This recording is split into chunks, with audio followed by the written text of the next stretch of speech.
The notification lit up my phone at 3:10 a.m. while I was in a Tokyo hotel room, halfway through a business trip that was supposed to secure the biggest deal of my career. A message from my neighbor, Brian Fletcher. "Greg, call me when you can. It's about Emma." I stared at those 8 words, my finger hovering over the call button. Brian wasn't the dramatic type. In the 5 years we'd lived next door to each other in suburban Phoenix, he'd been the definition of mind your own business. For him to reach out like this, something was seriously wrong. My hands shook as I dialed. He picked up on the first ring. "Greg, man, I'm sorry to do this, but..." He paused, and I heard him exhale slowly. "There's been a car parked in your driveway every night this week. Silver Audi, same guy. He doesn't leave until morning." The hotel room suddenly felt too small, the air too thin. "What are you talking about?" "I wouldn't have said anything, but tonight I saw them through your living room window. I'm really sorry, buddy." "Brian, are you absolutely certain?" "I took a photo, time-stamped. I'm texting it now." My phone buzzed. The image loaded slowly, pixel by agonizing pixel. There was Emma, my wife of 9 years, the mother of our 7-year-old daughter Lily, sitting on our couch. She was wearing that blue silk robe I'd bought her for our anniversary. And she was leaning into some guy I'd never seen before, their faces inches apart, his hand on her thigh. I called Emma immediately. It rang 4 times before going to voicemail. I tried again. Same result. On the 3rd attempt, she finally answered, her voice thick with sleep, or a performance of it. "Greg, what's wrong? It's the middle of the night there. Who's in our house?" Silence. Not the confused silence of someone trying to understand a question. The caught silence of someone calculating their next move. "What are you talking about?" "I'm gonna ask you one more time, Emma. Who is in our house right now?" "Nobody's here. It's just me and Lily." "Greg, you're scaring me. What's going on?" The lie came so smoothly, so naturally. I wondered how many times she'd practiced this exact conversation in her head. "Check the driveway. Is there a silver Audi parked there?" Another pause. Longer this time. "I don't know what you're talking about. There's no car. Are you okay? Have you been drinking?" She was trying to flip it on me. Classic deflection. My mind raced through the past few months, suddenly seeing everything differently. The new lingerie I'd found in her drawer that she said was for feeling good about herself. The gym membership she'd suddenly become obsessed with. The way she'd started putting her phone face down on every surface. The late-night book club meetings that seemed to happen more and more frequently. "I have a photo, Emma." The silence that followed was different. Heavier. I could almost hear her mind working through the implications, trying to figure out what I knew and what I could prove. "Greg, I can explain." "Don't. Just don't." I ended the call. I sat on the edge of the hotel bed, staring at my phone as it immediately started buzzing with her calls. I let every single one go to voicemail. My hands were steady now, my mind clicking into the same focused mode that made me successful in business. I opened my laptop and started taking screenshots of everything. Our phone records, our bank statements, our credit card bills. I logged into our home security system and started downloading footage from the past month. We'd installed cameras after a break-in scare in our neighborhood last year. Emma had insisted on them. The irony wasn't lost on me. The cameras covered the front door, the driveway, and the backyard. I started with last week and began scanning through the footage at double speed. There, Monday night at 9:47 p.m., the silver Audi pulled in. A man got out, mid-30s, athletic build, carrying a bottle of wine. Emma opened the door before he could knock, like she'd been watching for him. They embraced in the doorway. Not a friendly hug. The kind of hug where bodies pressed together like they were trying to merge into one person. I downloaded everything. Every instance of him arriving, every late departure. The footage from Wednesday night showed him leaving at 6:23 a.m., just 40 minutes before Lily's school bus arrived. He'd spent the entire night. My phone buzzed again. This time it was a text from Emma. "Please let me explain. It's not what you think. I love you. We can fix this." I almost laughed. What else could it possibly be? But I didn't respond.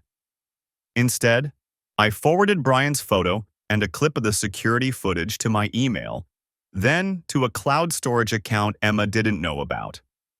Then I called my assistant back in Phoenix. "Melissa, I need you to do something for me first thing in the morning." "Mr. Patterson, it's 3 a.m. here. Is everything all right?" "No, but it will be. I need you to find me the best divorce attorney in Phoenix. Not the most expensive, not the most famous, the best. Someone who wins. I'll be on the first flight back tomorrow." "Of course. I'll have a list by 8 a.m. I hung up and looked at the photo again. Emma's face was so relaxed, so happy. Happier than I'd seen her look at me in months, maybe years. That hurt worse than anything else. Not just that she'd betrayed me, but that she'd found something with this stranger that she couldn't find with me anymore. My phone rang. Emma again. This time I answered. "We need to talk about Lily," I said, my voice cold and controlled. "Greg, please. Is he still there?" Silence. "That's what I thought. Pack his things. I'll be home in 18 hours. The flight from Tokyo to Phoenix felt like being buried alive. 18 hours of recycled air and my own thoughts, replaying the security footage frame by frame, the way she'd touched his face, the way she'd laughed at something he said before they disappeared upstairs. I landed at Sky Harbor at 3:17 p.m. local time, nearly 24 hours after Brian's message had detonated my life. My phone had been silent since Emma's last text, a rambling paragraph about making a terrible mistake and "we need to talk when you get home." I'd left her on red. The Uber driver tried making small talk about the weather. I stared out the window at the desert landscape, brown and unchanging, while my mind cataloged everything I needed to do. Melissa had already sent me contact information for 3 divorce attorneys. The first one, David Klein, could see me tomorrow morning at 8. We pulled into my driveway at 4:43 p.m. Emma's car sat there, exactly where it always did. The silver Audi was gone, of course. I wondered if she'd warned him, if they'd had one last meeting to coordinate their stories. I paid the driver and grabbed my suitcase. The house key felt foreign in my hand. She was waiting in the living room. Same couch where I'd watched her kiss him through a security camera feed. She stood when I walked in, her face blotchy from crying, wearing jeans and an old sweater, trying to look small and apologetic. "Greg, where's Lily?" "At my mother's. I thought we should talk first." Smart. Or maybe just self-preservation.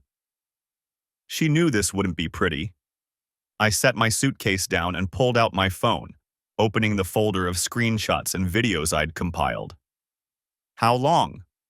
Please, can we just... How long?" Her shoulders sagged. 3 months. Longer than the security footage showed. I'd need to check our credit card statements, see what else I'd missed. "Who is he? Does it matter?" "Yes."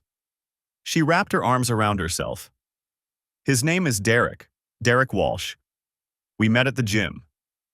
The gym membership I paid for. the one she'd insisted on renewing in January because she wanted to take better care of herself. I felt something cold settle in my chest. "He's a personal trainer there," she continued, words spilling out now. "We just started talking, and I don't know. It felt nice to have someone pay attention to me. You're always working, always traveling, and I just felt so alone." "Don't," the word came out flat.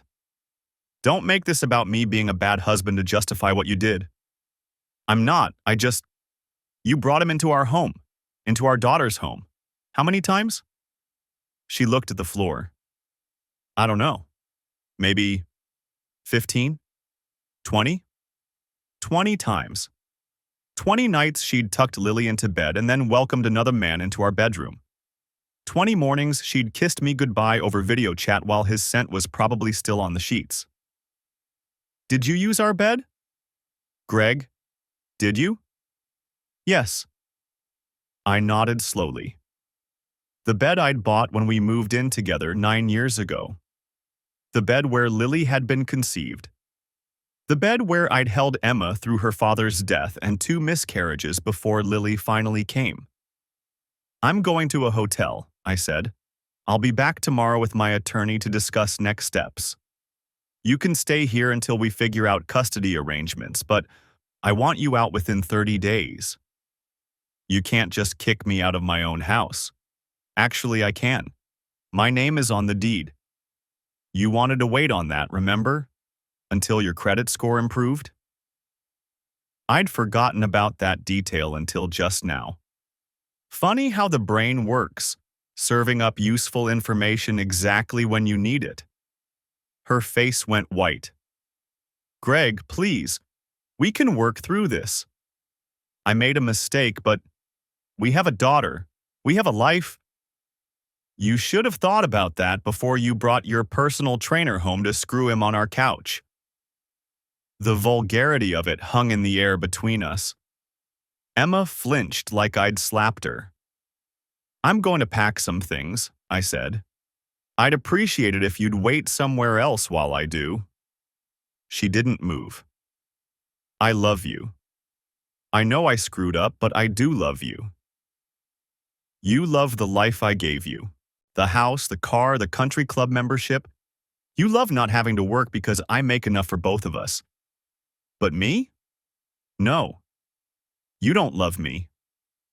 I walked past her toward the stairs. She grabbed my arm. "Don't touch me." She let go like I'd burned her. "Where are you going to stay?" "None of your business." "What am I supposed to tell Lily?" I stopped on the 3rd step and turned around. "Tell her Daddy had to go on another business trip. I'll talk to her myself when I'm ready. And Emma? If you bring that man anywhere near my daughter, I will bury you in court. Do you understand?" She nodded, tears streaming down her face now. I felt nothing watching her cry. That should have bothered me more than it did. My bedroom looked exactly the same. Emma had made the bed with the navy comforter we'd bought last year. Pictures of our family still sat on the dresser. Our wedding photo, Lily's school portrait, a vacation snapshot from Sedona. I grabbed a suitcase from the closet and started filling it with clothes, toiletries, anything I'd need for the next few weeks. In the bathroom, I found a men's deodorant that wasn't mine tucked behind the sink. Old Spice, the cheap kind they sell at grocery stores. I picked it up, stared at it for a long moment, then threw it in the trash. The guest room closet held more evidence. A box of condoms, half empty. A bottle of wine, some expensive Italian red I'd never bought. A gray t-shirt, size large. I took pictures of everything with my phone, then left it all exactly where I found it. Let her explain it to her lawyer. I was zipping up my suitcase when I heard the front door close. Emma had left. Probably couldn't stand to watch me pack. Good. Made this easier. On my way out, I stopped in Lily's room. Her stuffed animals were arranged on her bed the way she liked them, her nightlight shaped like a crescent moon plugged in by the door. She had no idea her world was about to shatter. 7 years old, and she was about to learn that families break, that promises don't always hold, that sometimes mommies and daddies stop loving each other. I sat on her bed and picked up her favorite stuffed rabbit, the one she'd had since she was 2. Its fur was matted from years of being dragged everywhere, one ear sewn back on after our dog had gotten to it. My phone buzzed. Melissa, asking if I needed anything else. I texted back asking her to book me a suite at the Phoenician for the next month. Somewhere nice, somewhere that didn't smell like my wife's betrayal. Another text came through, this one from an unknown number. Emma told me what happened. I'm sorry, man. If you want to talk, I'm around. Derek. The audacity. The sheer, breathtaking audacity of the man who'd been sleeping with my wife to reach out and offer sympathy. I stared at the message for a full minute, composing and deleting a dozen different responses. Finally, I just blocked the number. I left Lily's rabbit on her pillow and walked out, pulling my suitcase behind me. Locked the door. Got in my car. The house that had been my home for 6 years looked the same as always in the rearview mirror. Red tile roof, desert landscaping, basketball hoop over the garage that I'd installed for Lily's 6th birthday. I drove away without looking back. The Phoenician had a room ready when I arrived at 6:52 p.m. King bed, mountain view, minibar. The clerk recognized my name from Melissa's booking and upgraded me without asking. I tipped him $50 and took the elevator to the 8th floor. The room was pristine, anonymous, perfect. I ordered room service, took a shower hot enough to hurt, and sat on the bed in a hotel robe while I went through my phone. The security footage, the screenshots, Brian's original message. I forwarded everything to my personal email, then to a cloud storage account Emma didn't know about. My appointment with David Klein was in 13 hours. I needed to be sharp, focused, ready to discuss asset division and custody arrangements like they were just another business deal. But first, I needed to call my daughter and lie to her about where Daddy was sleeping tonight. The Phoenician's lobby felt like a different planet from the house I'd just left. Marble floors, hushed voices, the scent of expensive arrangements in crystal vases. I checked in with my overnight bag and a briefcase containing printouts I'd made from the security footage, evidence I couldn't leave behind. The suite was on the 7th floor, corner unit with a view of Camelback Mountain. I dropped my bag by the door and stood at the window, watching the sun climb over the desert. My phone buzzed. Melissa. Everything okay? Need anything for tomorrow's meetings? Tomorrow. Right. The Chandler Development Project. Life continuing as if the ground hadn't opened beneath my feet. I'm good, thanks. I couldn't think about work right now. Couldn't think about anything except the image of Emma's face when I'd told her to leave. The shock, then the tears, then the anger. She'd tried to touch my arm. I'd stepped back like she was radioactive. My phone rang. Unknown number. I let it go to voicemail. 30 seconds later, another call. Same unknown number. I answered. What? Greg, it's me. Emma's voice, small and strained. Please don't hang up. How did you get this number? I called your office, told them it was an emergency. Greg, we need to talk about Lily. We can't just... 30 days, I said. That's what we're talking about. You have 30 days to find a place and move out. Where am I supposed to go? I don't have... Not my problem. The words came out flat, mechanical. You should have thought about that before you brought him into our home, into our daughter's home. Silence on the line. Then, I never brought him around when Lily was there. Never. I would never do that to her. Oh, well, that makes it fine then. I laughed, a sound with no humor in it. You only violated our marriage and our home when our daughter was at school or with my mother. Real thoughtful, Emma. I know you're angry. I'm not angry. I wasn't. Anger would come later, I suspected. Right now, I just felt hollow. I'm done. That's different. We've been together 9 years. We have a daughter. You can't just throw that away because of one mistake. One mistake? My voice rose despite myself. 3 months, Emma. 15 to 20 times in our house. That's not one mistake. That's a choice you made over and over. I was lonely. You're always traveling, always working, and I just… Stop. I sat down on the edge of the bed, suddenly exhausted. I don't want to hear it. Save it for your therapist. What are we going to tell Lily? That stopped me. I'd been avoiding that question since I'd boarded the plane in Tokyo. The truth, I said finally. Age-appropriate, but the truth. Mommy and Daddy are going to live in different houses now. She's going to ask why. Then we'll tell her that sometimes grown-ups make choices that hurt each other, and we can't fix it. I rubbed my eyes. We'll figure out the details with the lawyers. Custody, visitation, all of it. I want joint custody. We'll see what the court says. Greg, please. I have to go. Don't call this number again.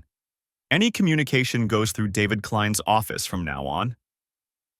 I hung up before she could respond. The room was too quiet. I turned on the TV, some morning news show, just for the noise. A woman in a red dress was talking about traffic on the I-10. Normal life, continuing. My phone buzzed again. This time it was David Klein's office number. Mr. Patterson? This is Jennifer, Mr. Klein's paralegal. He asked me to reach out about scheduling your consultation. Would Thursday at 2 work for you? Thursday. 3 days away. Yes, that's fine. Perfect. And he mentioned you have documentation, security footage and such? I do. If you could bring copies of everything, timestamps, any text messages, phone records if you have them, that would be very helpful. Also your financial documents, bank statements, investment accounts, property deeds, anything jointly held. I'll have it ready. Great. We'll see you Thursday at 2. Our office is in Scottsdale, on Camelback Road near… I know where it is. I'd driven past it 100 times. Never thought I'd need it. After we hung up, I opened my laptop and started organizing files. Bank statements first. Our joint checking showed regular charges to Elite Fitness Phoenix, Emma's gym. The one where she'd met Derek. I scrolled back. The charges started 7 months ago, but had increased in frequency about 3 months back. Right when the affair started, according to her confession, I created a spreadsheet. Dates, amounts, frequency. Then I pulled up our credit card statements. More charges I hadn't paid attention to. Victoria's Secret. Nordstrom. A boutique hotel in Sedona. That one made me pause. I'd been in Chicago that weekend.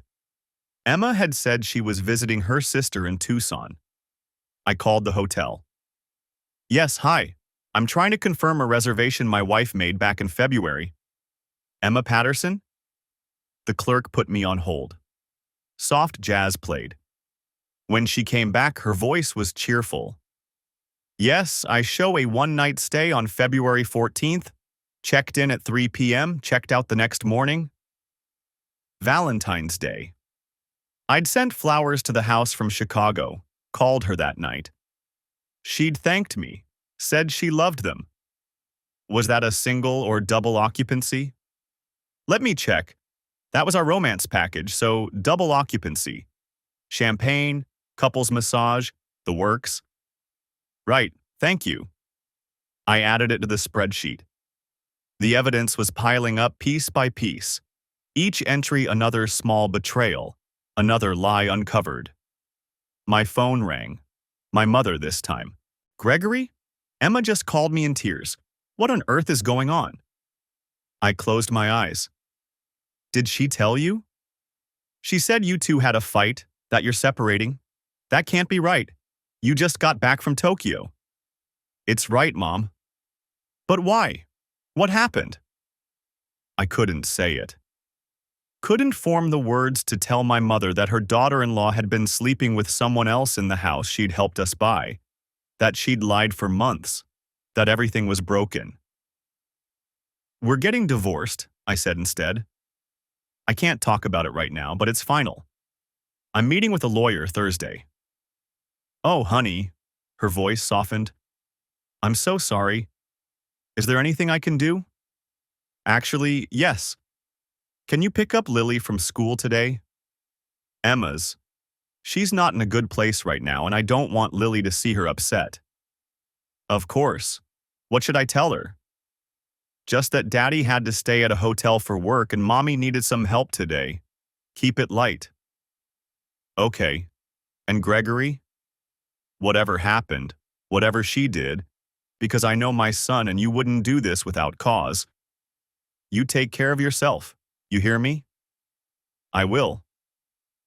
After we hung up, I lay back on the bed and stared at the ceiling. The suite was beautiful. Plush carpet, expensive furniture, a bathroom bigger than our first apartment. But it wasn't home. It was just a place to sleep while I figured out what came next. My phone buzzed. A text from an unknown number. This is Derek. I know you probably don't want to hear from me, but I think we should talk. Man to man. I stared at the message for a long moment. Then I blocked the number and deleted the text. Some conversations weren't worth having. By noon, I had 3 folders organized: financial, evidence, and timeline. Everything documented, cross-referenced, ready for David Klein. 9 years of marriage reduced to manila folders and spreadsheets. I ordered room service, a sandwich I didn't taste, and went back to work. There were emails from the office, questions about the Chandler project. I answered them mechanically, my mind only half engaged. Around 3, Melissa called. Just checking in. You sure you're okay? Define okay. That bad? Emma and I are getting divorced. Silence. Then, oh my God. Greg, I'm so sorry. Do you need time off? I can reschedule. No, work is good. Work is normal. I need normal right now. Okay, but if you change your mind, just say the word. Thanks, Melissa. The afternoon bled into evening. I watched the sun set over the mountain, painting the sky in shades of orange and pink. Beautiful and indifferent. The world kept turning whether your life fell apart or not. My phone rang at 7. My mother again. Lily's asking for you. Can you FaceTime with her? Put her on. Lily's face filled the screen, gap-toothed smile and tangled hair. Hi, Daddy. Hey, sweetheart. How was school? Good. We learned about butterflies. Did you know they taste with their feet? I did not know that. It's true. Mrs. Anderson showed us a video. When are you coming home? I swallowed hard. Soon, baby. I'm just working on some stuff right now. But I'll see you this weekend, okay? Okay, Grandma's making spaghetti. That sounds great. I miss you. I miss you too, Lily, so much. After we hung up, I sat in the dark and let myself feel it. All of it. The anger, the grief, the bone-deep exhaustion. Tomorrow I'd go back to being functional, professional, in control. But tonight, alone in a hotel room that cost more per night than our first apartment's rent, I let myself break. Just a little. Just enough to keep going. The text from Derek arrived at 11:47 p.m. on Tuesday, 3 days after I'd moved into the Phoenician. We need to talk. I know you probably hate me, but there are things you should know about Emma. I stared at the message for a full minute. My first instinct was to delete it, block the number, pretend I'd never seen it. But that forensic part of my brain, the part that had been cataloging evidence, building timelines, preparing for battle, wouldn't let me. I typed back, "What things?" The response came within seconds. Not over text. "Can we meet somewhere? Coffee shop, parking lot, wherever you want. I'll come alone." Every rational cell in my body screamed this was a terrible idea. But curiosity won. Or maybe it was that need to know everything, to leave no stone unturned, to make absolutely certain I had the complete picture before the legal proceedings began. Starbucks on Camelback. Tomorrow, 2 p.m. You're late, I'm gone. I arrived at 1:45 p.m. and chose a table in the back corner with clear sightlines to the entrance. Old habit from too many business negotiations. Never sit with your back to the door, always control the environment. I ordered black coffee I didn't drink and watched the door. Derek walked in at 1:58 p.m. wearing gym shorts and a fitted t-shirt that showed off the physique Emma had apparently found irresistible. He was younger than me by maybe 5 years, with the kind of casual confidence that came from never having to work very hard for attention. He spotted me immediately and walked over, hands shoved in his pockets. "Thanks for meeting me," he said. I didn't offer to shake hands, didn't gesture to the empty chair, just waited.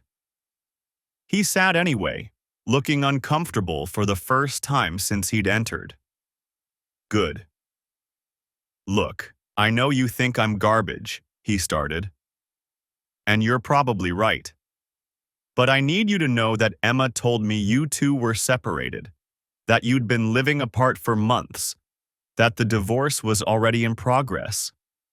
I felt my jaw tighten. "And you believed her?" "I had no reason not to." He ran a hand through his hair. "She talked about you like you were already her ex. Said you were never home, that you'd checked out of the marriage years ago, that you had a girlfriend in Dallas." "I don't have a girlfriend anywhere." "Yeah, I'm figuring that out now." He leaned forward, lowering his voice. "When your neighbor called her that night, when you were in Tokyo, she completely lost it. Started crying, saying everything was ruined, that you were going to take Lily away from her. That's when I realized she'd been lying to me this whole time." I took a slow sip of coffee, letting him squirm. "Why are you telling me this?" "Because there's more." He glanced around, then pulled out his phone. She's not who you think she is, man, or who I thought she was either." He turned the screen toward me. It showed a series of text messages between Emma and someone named Vintage V. "Found a beautiful Victorian brooch today. He'll never notice if I use the joint account." Another successful hunting trip. Brought home a music box from the 1920s. Added it to the collection in the storage unit. Meeting with Raymond at the flea market this weekend. He says he has something special for me. I scrolled through more messages, my coffee going cold in my other hand. The texts went back months, long before Derek had entered the picture. References to storage units, to antique dealers, to purchases made with our money that I'd never seen. "Who's Vintage V?" I asked. "Her friend Veronica. They met at some estate sale last year." Derek pocketed his phone. "Emma's been hiding a whole second life, Greg. Not just me. She's got a storage unit full of antiques she's been collecting, spending thousands of dollars on stuff she keeps secret. She's been meeting with this dealer named Raymond every weekend at the Brass Armadillo flea market, sometimes twice a week. How do you know all this? He had the decency to look embarrassed. She left her phone unlocked at my place one night. I saw a message come through from Raymond about their usual spot, and I got curious. Started looking through her messages. Found out she'd been lying to me about a lot more than just your marriage. I sat back, processing. The credit card statements I'd reviewed showed charges to various antique shops and estate sales, but I'd assumed they were small purchases, decorations for the house, gifts for friends, nothing that raised red flags individually. But if she'd been systematically hiding purchases in a storage unit, where's this storage unit? Off Bell Road, U-Store IT facility near the 101, Unit 247. He met my eyes. I followed her there once, watched her unload a bunch of stuff from her trunk. She was there for over an hour. And this Raymond? Runs a booth at the Brass Armadillo, specializes in vintage jewelry and collectibles.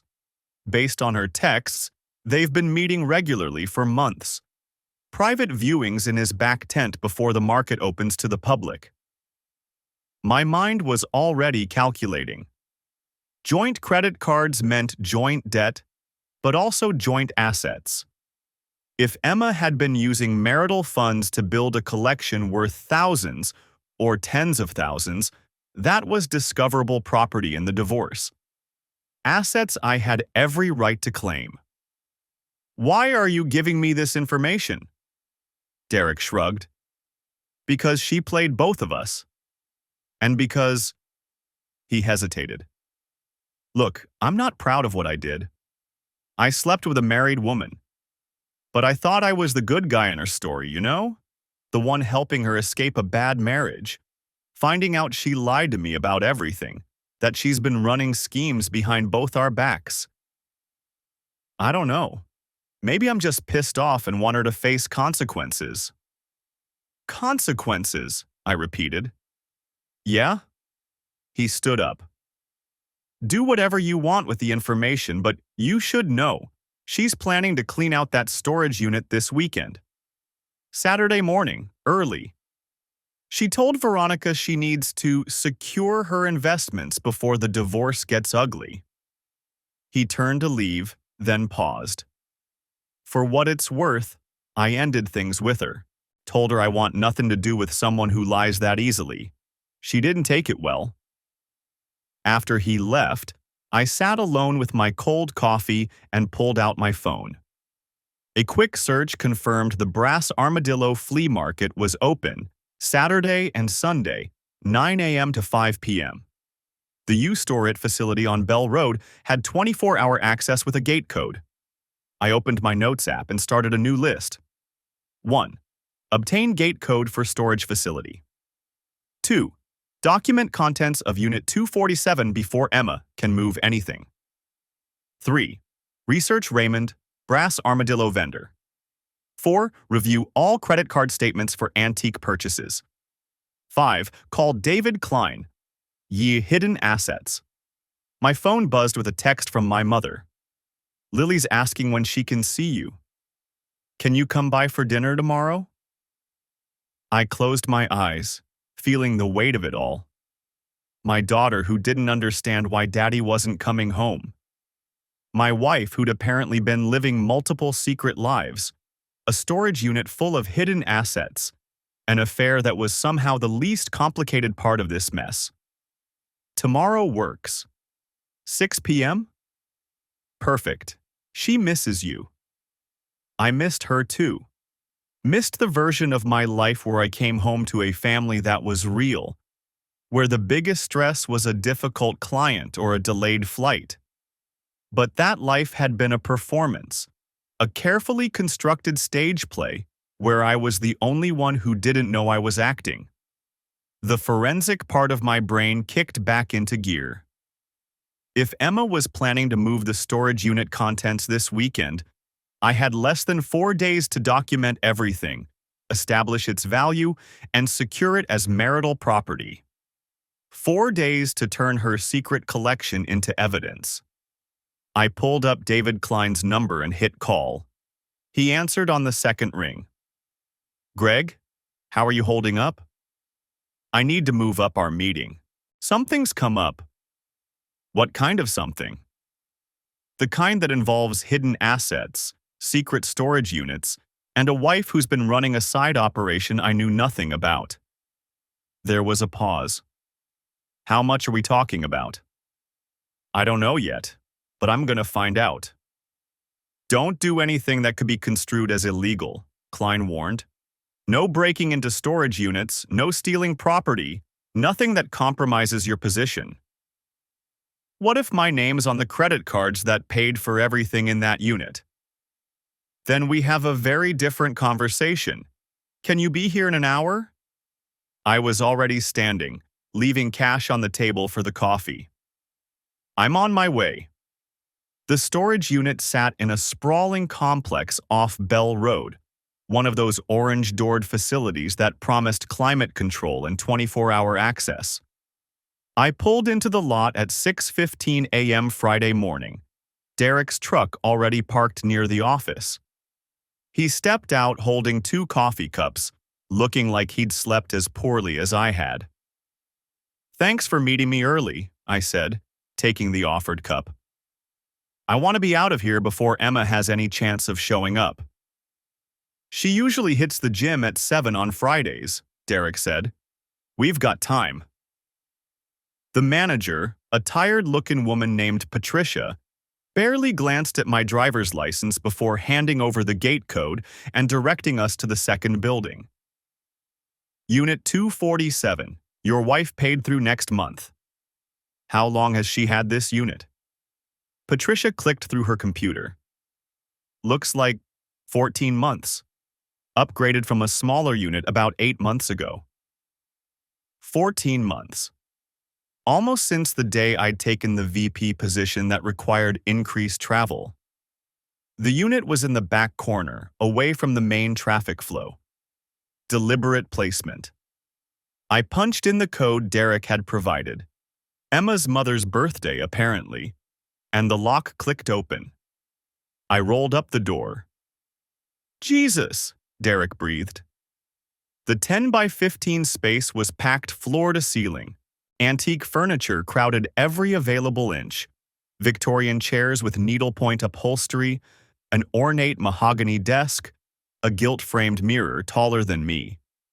Crystal lamps. Oil paintings in heavy frames. A complete tea service in what looked like actual silver. Boxes labeled in Emma's handwriting. Limoges, Wedgwood, Royal Doulton. I pulled out my phone and started recording, narrating as I went.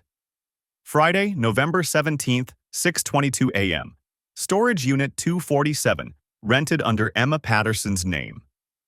Documenting contents of undisclosed storage facility discovered during divorce proceedings.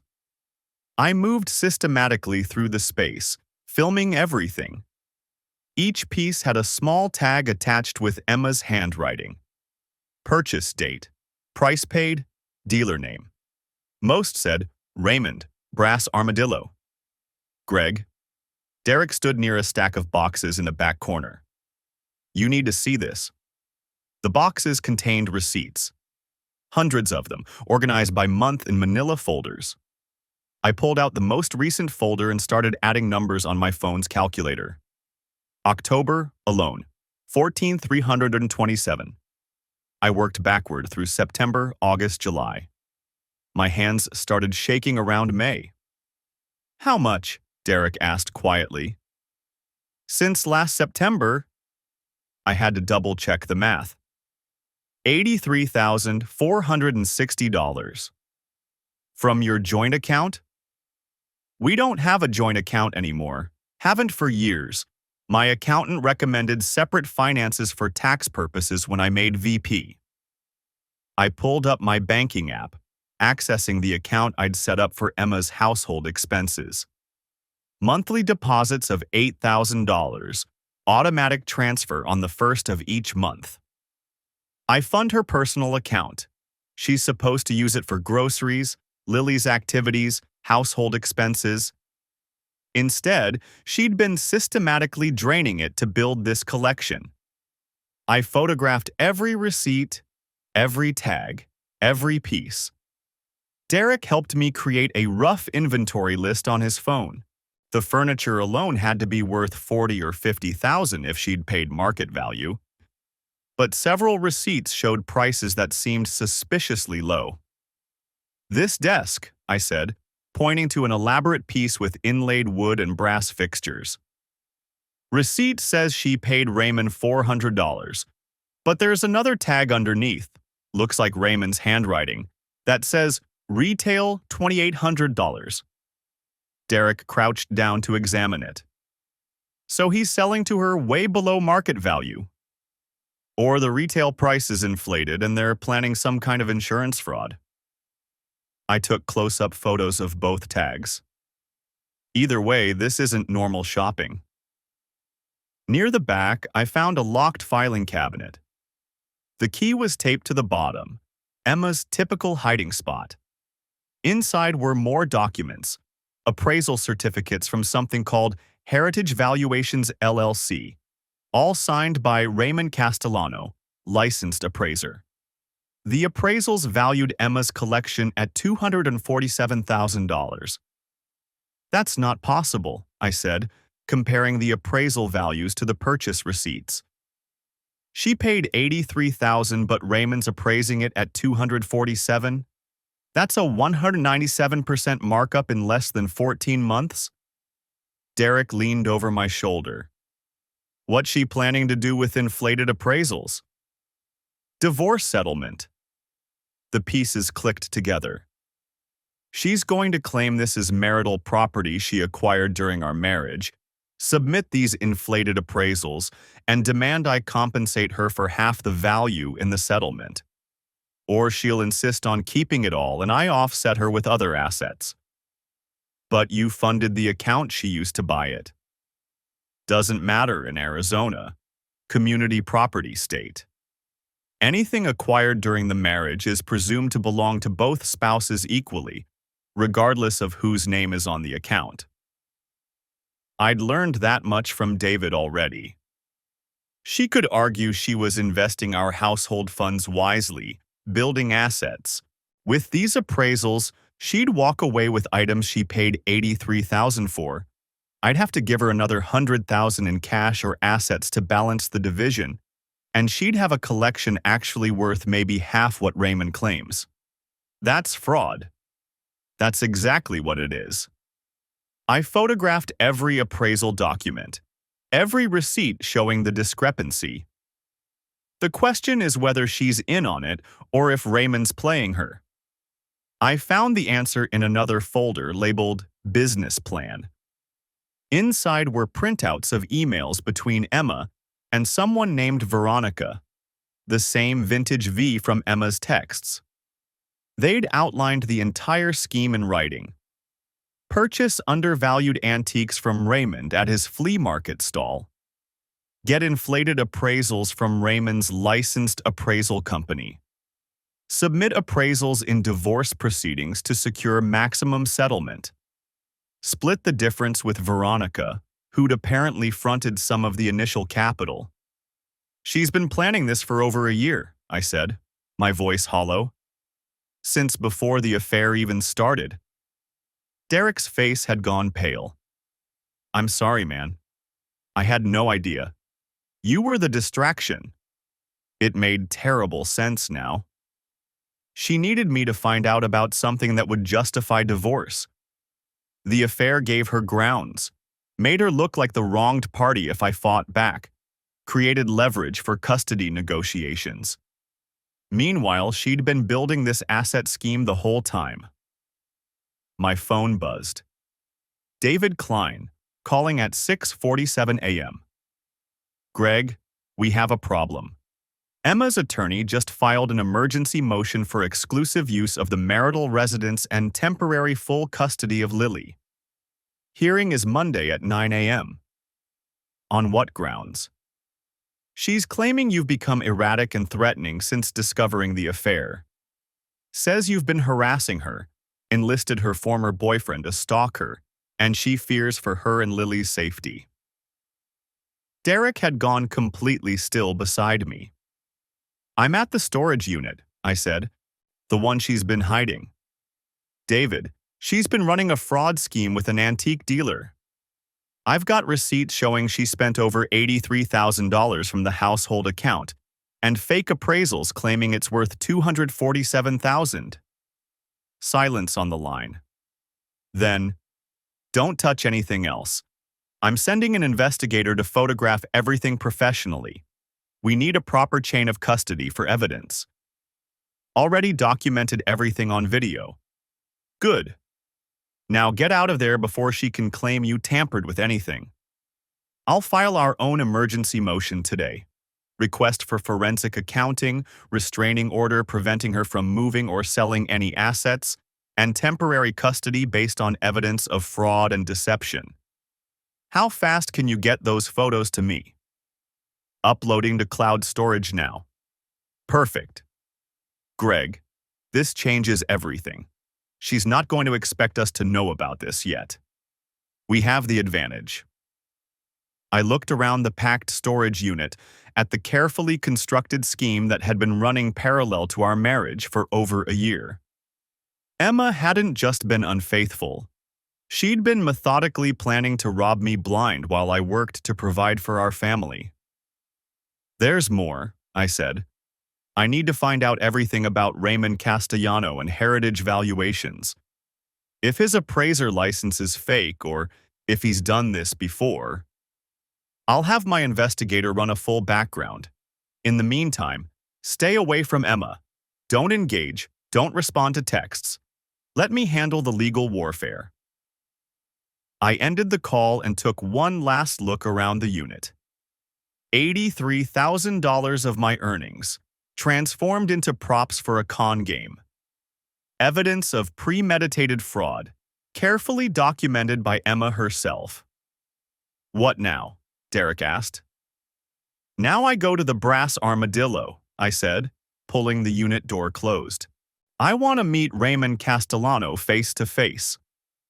The brass armadillo flea market sprawled across 3 acres of converted warehouse space on the outskirts of Scottsdale, a labyrinth of vendor stalls and cramped aisles that smelled like dust and old paper. I'd been here twice before with Emma, back when I thought her newfound interest in antiques was just a harmless hobby. Back when I was still stupid. Now I stood in the parking lot at 10:17 a.m. on a Saturday morning, watching shoppers stream through the entrance with their canvas tote bags and eager faces. My phone buzzed. David Klein, my attorney. I'm outside the market now, I said. Greg, I need to advise you again that confronting this man directly could complicate our case. David's voice carried that careful lawyer tone. If he feels threatened, he could claim harassment. We have enough evidence to subpoena his records through proper channels. Noted. I ended the call. Derek had texted me Raymond's usual location, stall D47, toward the back of the building near the estate jewelry section. I'd asked Derek to stay away today. Whatever happened next, I didn't need witnesses who could be called to testify about my state of mind. The market interior was a maze of temporary walls creating narrow corridors between vendor spaces. Overhead, fluorescent lights buzzed against exposed ductwork. Shoppers moved in clusters, pausing to examine depression glass, vintage toys, mid-century furniture. Normal people doing normal things while my life burned down around me. I found Raymond Castellano at his stall 20 minutes later. He looked different than I'd imagined. Mid-50s, gray hair pulled back in a ponytail, wearing a denim shirt and expensive-looking glasses. His stall displayed higher-end merchandise than the surrounding vendors. Tiffany lamps, sterling silver tea services, oil paintings in gilt frames. A hand-lettered sign read, Castellano Fine Antiques, professional appraisals available. He was helping a customer, an elderly woman examining a porcelain figurine. I waited, studying the man who'd helped my wife try to rob me blind. The woman decided against the figurine. Raymond smiled warmly, told her to come back any time. Professional, personable, a businessman, just like me. When she left, his eyes found mine. Something flickered across his face. Recognition, maybe, or calculation. Can I help you find something? His voice was smooth, practiced. I'm looking for information about some appraisals you did recently. I pulled out my phone, opened the folder of photos I'd taken at the storage unit. These items specifically. Raymond's smile didn't waver, but his eyes went flat. I do a lot of appraisals. You'll have to be more specific. The collection belonging to Emma Patterson. Your appraisal valued it at $247,000. I stepped closer to his counter. Funny thing about that number. I've had 3 independent dealers look at the same items. They came back with valuations between $75,000 and $90,000. Makes me wonder about your credentials. He set down the cloth he'd been using to polish a silver candlestick. I stand by my professional assessments. If other dealers disagree, that's their prerogative. The antiques market is subjective. Subjective. I pulled up another photo, the one showing his handwritten notes about market values versus appraised values. Is that what you call fraud? A woman browsing the next stall glanced over. Raymond's jaw tightened. I think you should leave, he said quietly. I think you should explain how you justify inflating values by 300%. Was it Emma's idea or yours? How many other people have you run this scam on? Lower your voice. He moved around the counter, positioning himself between me and his merchandise. I don't know what you think you've discovered, but I've done nothing illegal. Appraisals are opinions. If you have a problem with my work, you can file a complaint with the licensing board. Already planning to. I held up my phone so he could see the screen clearly. But first, I want to know how long you've been sleeping with my wife. That got him. His composure cracked for just a second, eyes widening, mouth opening slightly before he caught himself. I have no idea what you're talking about. Really? I swiped to the next photo. The locket. I'd photographed it before handing it over to David Klein. The image showed the small oval frame opened to reveal the picture inside. Emma and Raymond, standing close together at what looked like an outdoor market, his arm around her waist. Because this was in her purse, along with receipts for items you claim she purchased, but which I'm betting you gave her. Part of the payment plan? Raymond's face had gone pale. You need to leave. Now. How long? I stepped closer. The affair with Derek was just 3 months. But you and Emma, this looks older. 6 months? A year? Was the whole thing your idea from the start? I'm calling security. He reached for his phone. Go ahead. My voice came out harder than I intended. Call them. Then we can all discuss your business practices together. I'm sure the market management would love to hear about a vendor running insurance fraud schemes out of their facility. His hand froze. We stared at each other across 3 feet of dusty air. 5 minutes, he said finally. Then you're gone. I waited. Raymond glanced around, checking the neighboring stalls. The vendors on either side were busy with customers. He gestured toward the back of his space, behind a tall armoire that created a semi-private area. Emma approached me 8 months ago, he said, keeping his voice low. She said she was planning to divorce you and needed help maximizing her settlement. She'd read about using antiques for asset protection.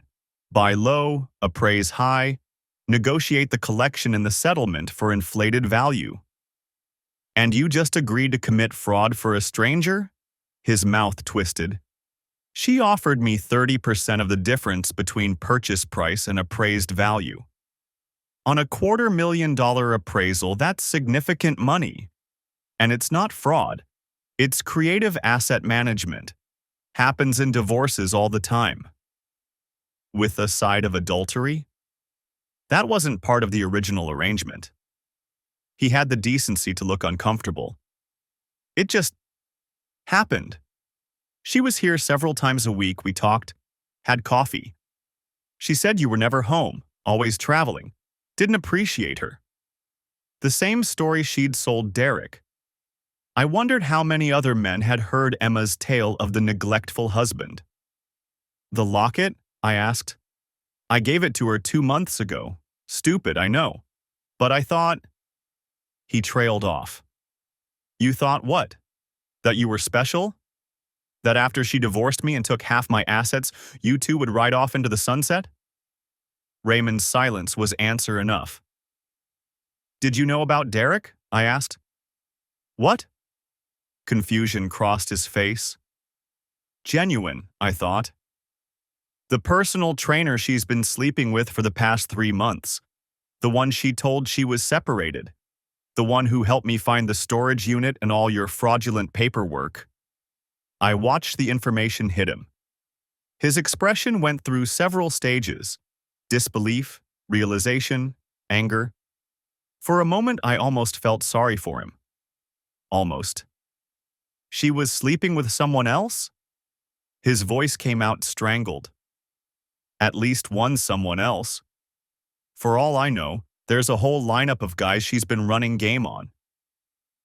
I pulled up the security footage on my phone, showed him the clips of Derek entering and leaving my house. While you were inflating appraisals and playing antique dealer boyfriend, she was bringing her trainer home for overnight visits. Raymond sat down heavily on a vintage trunk. He looked older suddenly, deflated. I'm an idiot, he muttered. Yeah, well, join the club. I put my phone away. Here's what happens next. You're going to provide a corrected appraisal with actual market values. You're going to document every item you gave Emma versus what she actually purchased. And you're going to write a detailed statement explaining the fraud scheme for my attorney. I could lose my license. You should lose your license. You're lucky I'm not having you arrested. I leaned against the armoire. But I need your cooperation more than I need revenge. Emma filed an emergency custody motion claiming I'm unstable. Monday morning, I have to prove to a judge that she's the problem, not me. Your statement helps me do that. He was quiet for a long moment, staring at his hands. If I cooperate, what happens to me? David Klein will work with the prosecutor. Maybe you get probation instead of jail time. Maybe you keep your license with sanctions. I don't know, and I don't particularly care. I straightened. But if you don't cooperate, I'll make sure every vendor in this market knows what you've been doing. I'll file complaints with every relevant licensing board. I'll make it my personal mission to destroy whatever reputation you have left. You really love her, Raymond said quietly, even after everything. I love my daughter. Emma can rot. The judge awarded me primary custody on a gray Monday in March, 4 months after Brian's text message had shattered my world at 2:47 a.m. in a Tokyo hotel room. Emma got supervised visitation every other weekend and Wednesday evenings. The supervision requirement came after Raymond's testimony about the fraud scheme, after the forensic accountant detailed how she'd systematically drained $83,000 from household funds, after her own emails to Veronica laid out the con in black and white. She cried on the stand, apologized, said she'd made terrible mistakes but loved Lily more than anything. The judge listened, made notes, and ruled based on evidence rather than tears. Turns out the legal system doesn't care much about remorse when the documentation is airtight. The house sold in May. We split the proceeds according to Arizona's community property laws, but after my attorney subtracted what Emma had stolen for her antique scheme, her half came out to considerably less than mine. She moved into a 2-bedroom apartment in Tempe. I bought a smaller place in Scottsdale with a good school district and a yard big enough for Lily's swing set. Raymond Castellano lost his appraiser license and got 18 months probation for fraud. The brass armadillo terminated his vendor agreement. Last I heard, he was selling insurance in Tucson. Emma's collection sold at auction for $71,000, almost exactly what the independent appraisers had estimated. After legal fees and the portion owed to me for the fraudulent scheme, Emma cleared about $8,000. Not quite the windfall she'd planned.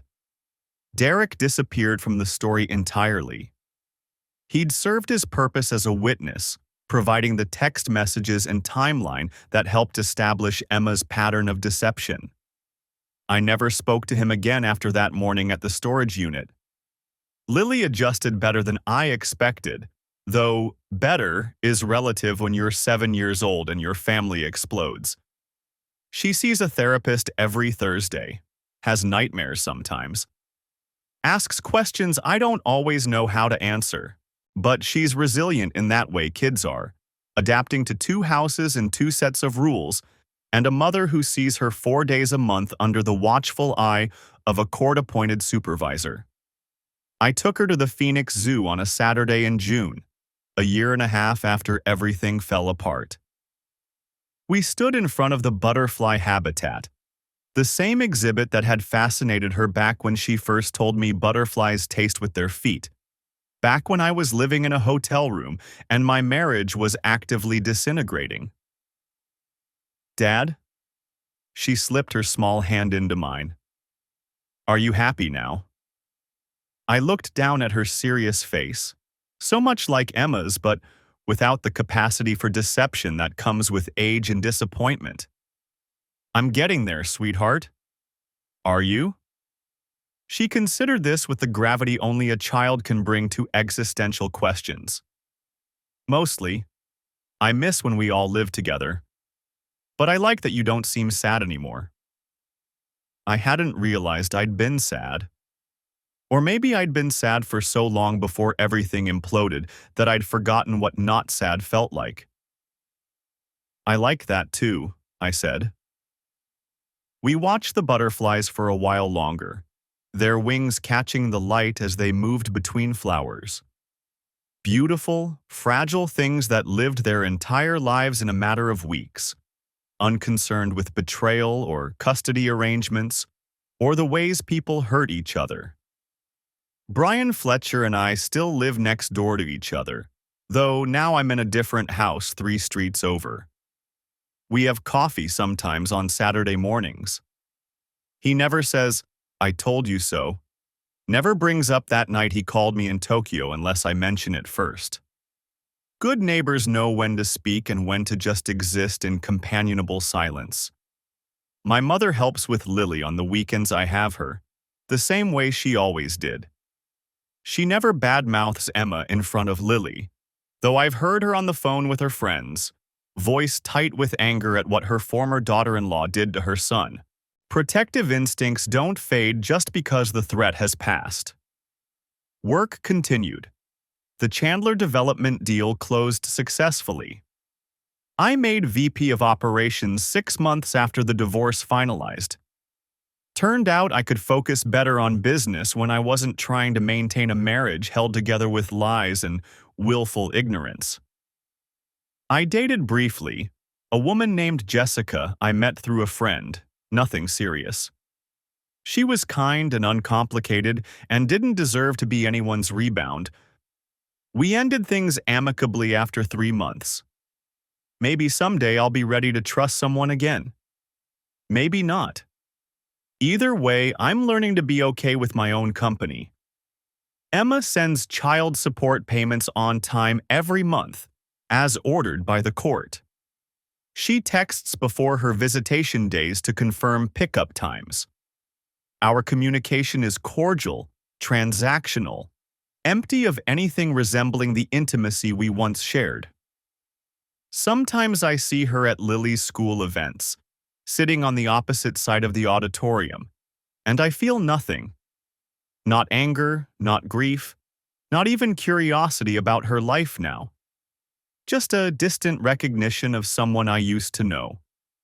The screenshot Brian sent me that night in Tokyo is still on my phone, buried in a folder I never open. I keep it the way you keep old scars, not to relive the pain, but to remember that you survived it. On Lily's 9th birthday, we had a party at the new house. Small gathering, her school friends, my mother, Brian and his wife. Emma came for the first hour, as agreed in our parenting plan. She brought an expensive present. Lily barely glanced at before running off to play with her friends. Emma and I stood in the kitchen, two people who'd once promised forever, now struggling to make small talk about whether chocolate or vanilla cake was better. "She seems happy," Emma said, watching Lily through the window. "She is, mostly." "That's good." Emma twisted her hands together, a nervous habit I'd forgotten about. "Greg, I know this doesn't change anything, but I really am sorry. For all of it." I looked at her, really looked at her, for the first time in months. She seemed smaller somehow, worn down by consequences. The affair, the fraud, the loss of her daughter's daily presence in her life. She'd gambled everything on a scheme that blew up spectacularly, and now she was living with the fallout. "I know you are," I said. And I meant it. I believed she was sorry, the way people are sorry when they get caught, when the price of their choices comes due. But sorrow doesn't erase damage. Regret doesn't rebuild trust. "Do you think," she paused, "do you think you'll ever forgive me?" I considered the question honestly. Forgiveness. Such a complicated concept, wrapped up in religion and therapy speak and self-help books about letting go of anger. People talked about it like it was a switch you could flip, a conscious choice to absolve someone of their sins and move forward unburdened. "I don't know," I said finally. "I don't think about you enough anymore to forgive or not forgive.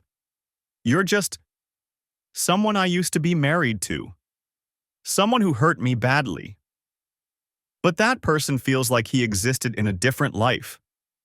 She nodded slowly, eyes bright with tears she didn't let fall. "I understand. I hope you do." I glanced at the clock. "Your hour's almost up." She said goodbye to Lily, hugged her tight, promised to see her Wednesday. Lily squirmed away after a moment, eager to get back to her friends and the elaborate game they'd invented, involving the swing set and a complicated system of rules only 9-year-olds could follow.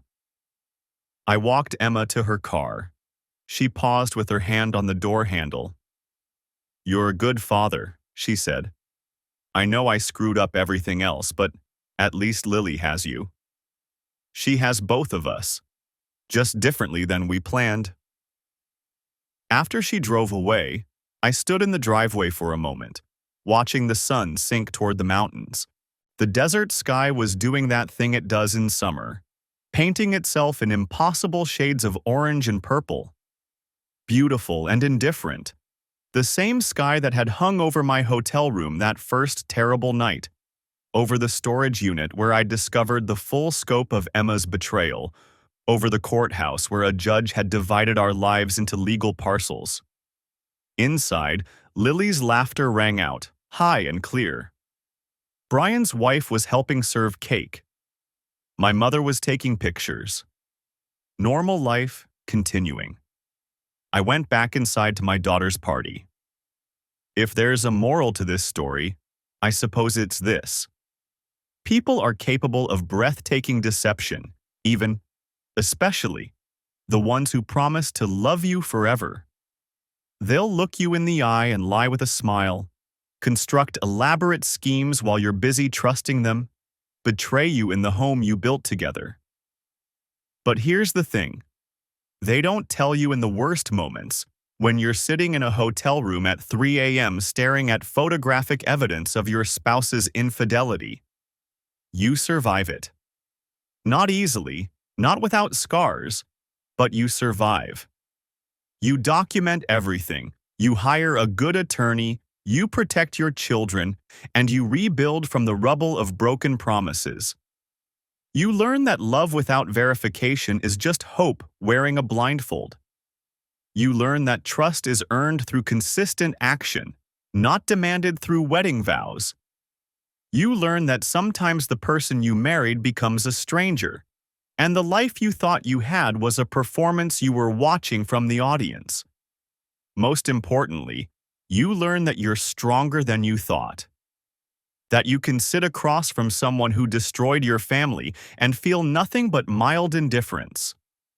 That you can build a new life from the ashes of the old one, different but not necessarily worse.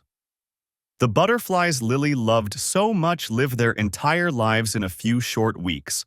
They emerge from chrysalises transformed, fly for a brief time in the sun, and then they're gone. No second chances, no do-overs. Just the life they have in the moment they have it. We get longer than butterflies. Long enough to make mistakes and face consequences. Long enough to hurt each other and sometimes, if we're lucky, to heal. Long enough to learn that the person you were before the betrayal isn't gone. Just changed, tempered by experience into someone harder to fool. I'm not the man who boarded a plane to Tokyo 2 years ago, confident in his marriage and his life. That man was naive, willfully blind to warning signs, too busy working to notice his wife had stopped being his partner. He's gone, and I don't miss him. The man I am now. He's more careful, more guarded.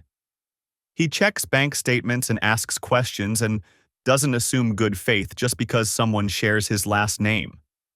He's not perfect, still struggles with trust, still has moments where the old anger surfaces, but he's present. He shows up for his daughter. He does the work. And some days, when Lily's laughing in the backyard and the sky is doing that impossible color thing and the coffee is hot and the morning is quiet, he's even happy. Not the thoughtless happiness of ignorance, but the earned contentment of someone who walked through fire and came out the other side. Different, scarred, but alive. That's enough. That has to be enough. Because in the end, all we can do is survive what life throws at us, protect the people who matter, and keep moving forward. The butterflies don't waste time on regret or revenge. They just fly while they can, taste the world with their feet, and make the most of the brief light they're given. I'm trying to do the same.